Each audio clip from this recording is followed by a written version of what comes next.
So here's just a brief overview of the study. The study was done about two years ago. It was a primary research that I did at a college I used to teach at. I will talk about the context in a moment here. So here's just a brief overview of what my study entailed at that point and what I aimed at doing really. I really wanted to make sure that I would enable my students to have, my international students, to have a shared, a communal, a physical and a symbolic space that existed within our shared classroom space, but also went beyond that mentally and physically, and that really encouraged my diverse student group to share and also foreground their prior knowledge and their existing and that oftentimes gets kind of pushed to the sidelines of especially a college classroom. So here I mentioned to move their ways of knowing from the margins to the center of our collectively negotiated and shared meaning-making processes.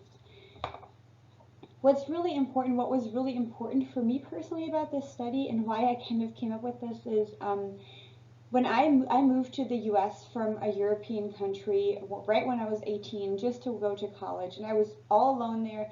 I felt pretty lonely at times, and I also felt dislocated to some degree. So at this current context, which I mentioned I will discuss in a few moments as well, I wanted to make sure that the 98% students that were international at my former location felt inclusive, felt included, felt welcome, and really felt empowered by knowing that what they already came equipped with is incredibly invaluable, so important, so rich, so conducive to the overall learning environment. So that's how that's the background of me even coming up with this, because it was so important to me to open up these shared spaces and include everyone, physically and mentally. And as we can see kind of later on in the findings, students really perceived it that way too.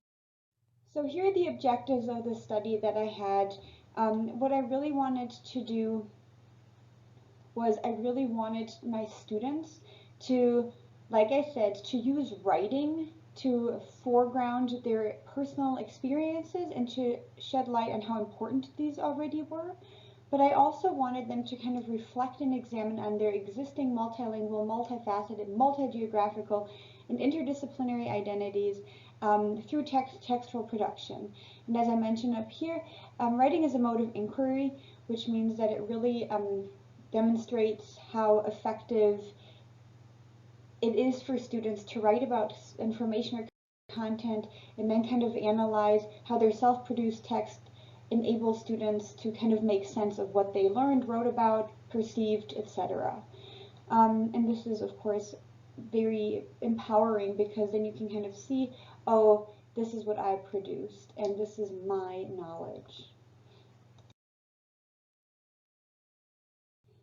Further on, as I mentioned earlier, it was really important for me to create a temporal contact zone where international students created individual voices, where we had a space, a safe space really, where people could kind of, grapple with questions pertaining to their identity. And I gave them specific prompts, which I will talk to you about in a second. And yeah, that was really important. And I mentioned temporal here, obviously, because we only shared a semester together. And so my students and I both knew that we had 16 weeks, essentially, to kind of work towards reflection, a lot of reflection, establishing a sense of identity, establishing a sense of belonging, but not only for the individual students, but also for everyone else that was part of that class, including myself. So, like I mentioned, here's the context. So this was a US-based college in the United States Midwestern region. It was 98% international students, which is fairly high for the US, but it was wonderful, of course, in so many regards because, like I mentioned, I came to the US when I was 18 as well. So I always felt like I could really identify with the students and with the issue and the challenge and the opportunity of being dislocated and like trying to explore something new in a new location. So here are just some of the features. Like, of course, they were linguistically diverse, geographically diverse. And even within, so I had a lot of individuals from Vietnam, for example. But within the Vietnamese culture, there are so many distinct differences.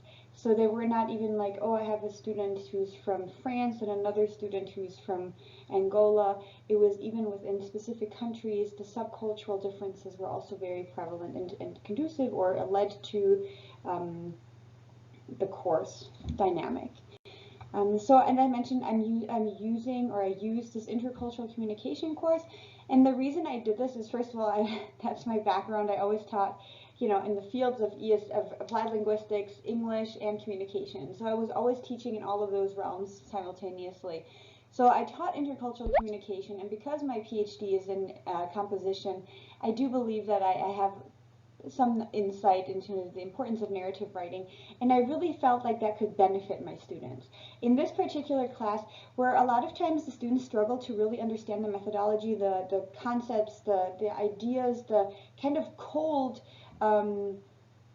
theories of communication. Like, for some reason, a lot of students in general just find this very distant for some reason. So I assumed that if I were to implement narrative writing, it would help my international students to kind of really feel, because they were international and they had already experienced intercultural communication. They were doing it all the time, probably. So I felt that this was the perfect course to see if I could empower them and include everyone and create this space for everyone, because they already were equipped with so much knowledge. So this was the course I chose, and it was an interdisciplinary framework, as I mentioned before. So this one was really communication and composition. So as I also mentioned before, I gave my students some writing prompts. So throughout the course, 16 weeks, we started with just general kind of questions. Reflect on how cultural elements in your own culture. And so this always responded to what we discussed in class. So chapter 1 is obviously about the basics of culture. So that's why I asked them, hey, what is your cultural background? Let's talk about that. Number 2, reflect on your country and what prejudices are common. How do you feel about them after reading and being in this class? So chapter 2, reflection, essentially. But these were narratives, and I should also point out that I had set aside an entire class period for these particular items. They did not have to be shared. They could, of course, if anyone wants to share, that's always great. But that was not part of it. This was not part of the grade. And individual students were aware of that. So this was really just kind of a personal thing to reflect, but therefore also open up, broaden oneself's horizon, really internalize the knowledge, and extend that outward to other participants in the class, which was really nice. Second, the idea of third culture. How have these little narratives affected your learning? And this one really, for chapter 11, already kind of sheds light on the metacognitive prompts that I gave the students. So the metacognitive prompts were really just, so now reflect on the writing. Now you've been writing this time.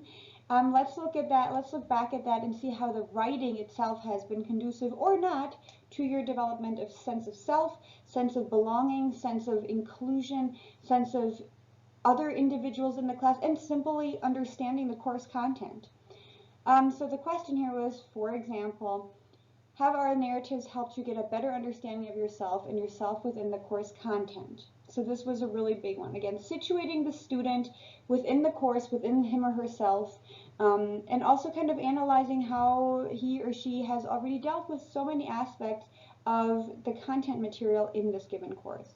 Chapter 11, for example, this was pretty close to the end. How have these narratives affected your learning? How have our narratives helped you understand the course content, or haven't they? That's fine too, obviously. These are all anonymous, so I tried to eliminate as much pressure from the students as possible. And so, of course, you know, if they said, oh, this was a bad idea, that was totally fine too, which no one did, by the way. Okay, so here are my findings. So it was really wonderful to see that this had been really, really effective. And honestly, after doing this study, I kept the narrative writing as in all of my intercultural communication classes, because the students really felt like they internalized not only content knowledge, but also a sense of being in this contact space. Like, it really broadened their horizon in regard to other cultures, their own culture, their sense of self, and of course the material. So students wrote confidently and thoroughly about their past experiences that seemed to be given new meaning through the course writing activities. So like I mentioned before, bringing in that past experience, prior knowledge, is empowering. Because oftentimes students come prepared to a class and don't really feel like they have anything to say. Although prior knowledge is oftentimes such a wonderful and such an insightful and such a just incredible source of knowledge. And oftentimes students don't really recognize that they already have all this stuff, that they're already equipped with so much information and knowledge. And so that was kind of given a new meaning, that students were really like, oh, I knew this, I already experienced this, I do this all the time, or whatever. And they realized this by reflecting, by writing about it. Allowed them to reflect on their experiences and knowledge in a new way. That was really important to me. And then students eventually recognized the importance and significance of what they already were equipped with and what contributions they could make. So here's some student words. This is primary research, some data from them. So these are just the highlighted ones that really stand out, kind of supporting that finding number one.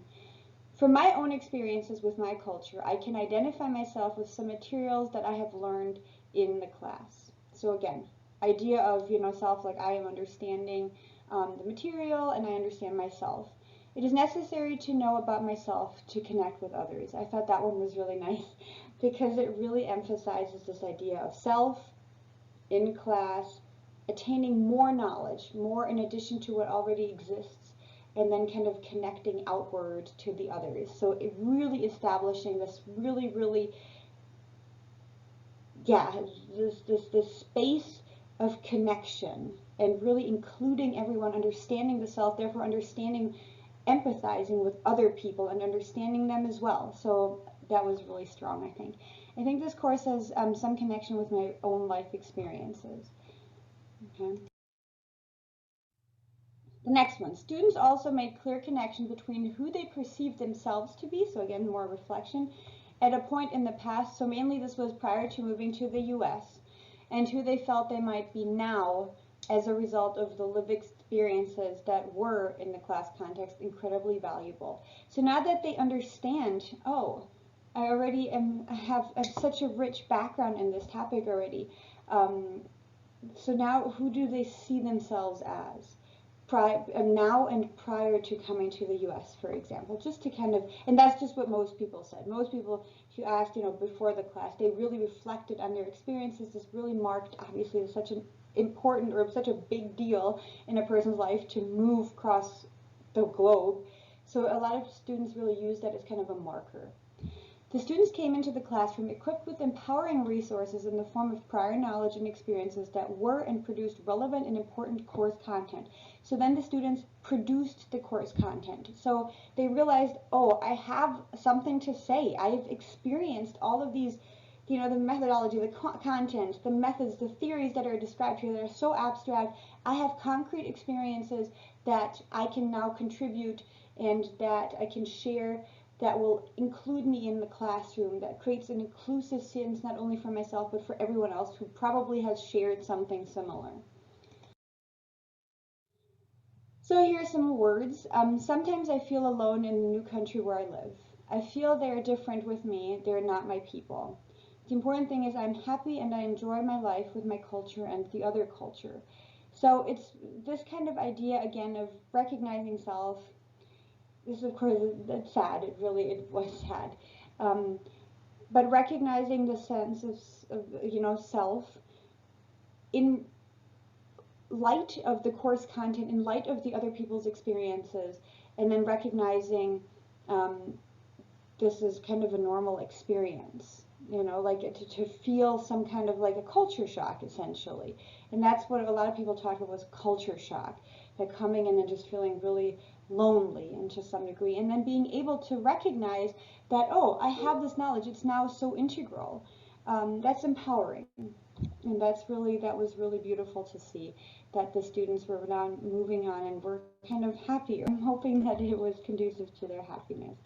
Another individual mentioned, the only tool that I have is to speak English. It is important for me to be open so that I can be comfortable and live in our intercultural community. So recognizing again that, course content, that's the things we were talking about, where, like try to be open to other people, include other people in your experiences, let other people be part of your experiences.